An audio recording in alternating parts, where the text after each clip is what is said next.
میں اس محفل کی تقریر کرنے کے لیے اسلامی کلاس جامع مسجد در تبلیغ بیاس کے ایک طالبہ کو میں گزارش کروں گا کہ بنت الہدا کہ وہ یہاں آ کر آج کے اس ٹاپک کے اوپر ایک تقریر پیش کریں. آپ تمام حضرات پر محمد و آل محمد صلی اللہ علیہ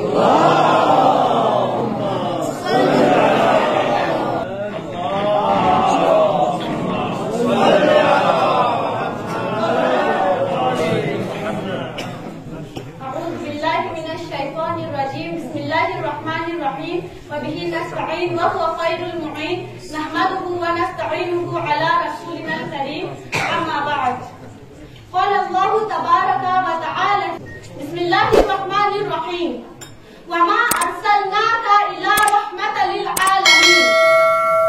خداوند کریم ارشاد فرماتا ہے سورہ انبیاء آیت نمبر 71 میں، اے رسول ہم نے آپ کو بس عالمین کے لیے رحمت بنا کر بھیجا ہے.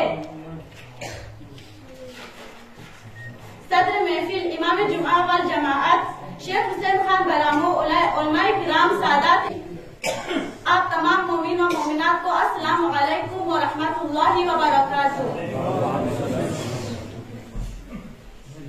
اور آپ سبوں کو حضرت محمد مصطفیٰ صلی اللہ علیہ وآلہ وسلم ولادت مبارک پیش کرتی ہوں. میری تقریر کا موضوع ہے پیغمبر اسلام حضرت محمد مصطفیٰ صلی اللہ علیہ وآلہ وسلم. اسلام سے پہلے عرب کے لوگ جاہل اور گمراہ تھے. وہ بتوں کو پوجتے تھے اور قبیلوں میں بٹے رہتے تھے. ہر قبیلے کا الگ الگ بت ہوتا تھا. یہ قبیلے ہمیشہ ایک دوسرے کے ساتھ لڑتے جھگڑتے رہتے تھے. شراب خوری اور قتل و غارت گری کا بازار ہمیشہ گرم رہتا تھا. لڑکیوں کو پیدا ہوتے ہی زندہ دفن کرتا تھا. ایک دوسرے کا خون بہانا بہادری جانتے تھے.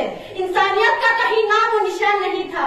خدا نے ان کی ہدایت کے لیے وقت وقت پر پیغمبر بھیجے جو ان کو صحیح راہ دکھاتے تھے اور قتل و غارت گری سے بیزار رہنے کی تلقین کرتے تھے. لیکن ان جاہل اور گمراہ لوگوں کی حالت نہیں بدلی.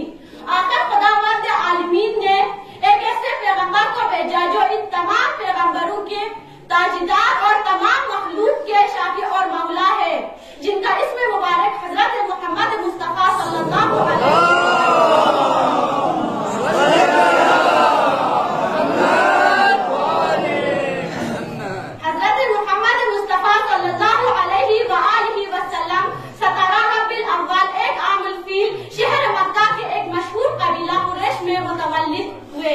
آپ صلی اللہ علیہ وآلہ وسلم کے والد بزرگوار کا اسم مبارک حضرت عبداللہ تھا.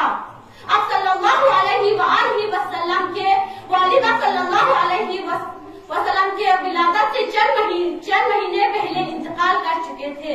آپ صلی اللہ علیہ وسلم کی پرورش آپ صلی اللہ علیہ وآلہ وسلم کے دادا حضرت عبد المطلب اور آپ صلی اللہ علیہ وآلہ وسلم کے مادر گرامی حضرت بی بی آمنہ کرنے لگے. دستور عرب کے مطابق دایا حلیمہ سعدیہ نے چند ماہ تک دودھ پلایا. کچھ مدت بعد حضرت عبد المطلب اور مادر گرامی حضرت بی بی آمنہ بھی انتقال کر چکے اور آپ صلی اللہ علیہ وآلہ وسلم کی پرورش آپ صلی اللہ علیہ وآلہ وسلم کے آپ کے چچا ابو طالب کرنے لگے. چچا جان کے پاس آپ صلی اللہ علیہ وآلہ وسلم لمبے عرصے تک پروان چڑھتے رہے. انہی کی سایہ اور ہمراہی میں تجارت کرنے لگے. آپ صلی اللہ علیہ وآلہ وسلم کی شادی 25 سال کی عمر میں حضرت خدیجہ بنت خویلد کے ساتھ ہوئی. آپ صلی اللہ علیہ وآلہ وسلم حق گوئی اور امانت داری کی وجہ سے آپ صلی اللہ علیہ وآلہ وسلم کو صادق اور امین کہلاتے تھے. اس شان سے اللہ نے اتارے ہیں محمد، اس شان سے اللہ نے اتارے ہیں محمد. ہر دور میں ہر شخص کو پیارے ہیں محمد، ہر دور میں ہر شخص کو پیارے ہیں محمد. صلوات.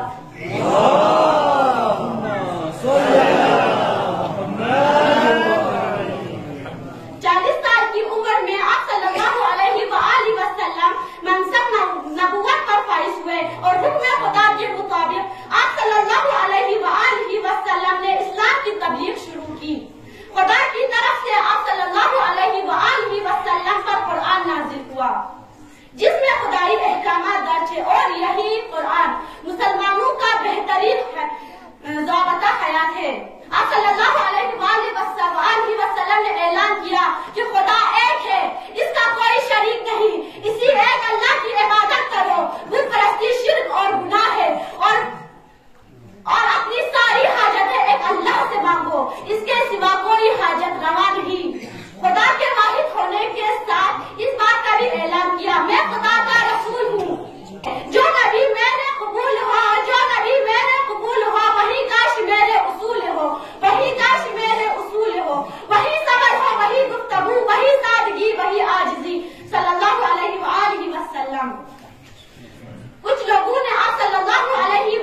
ہے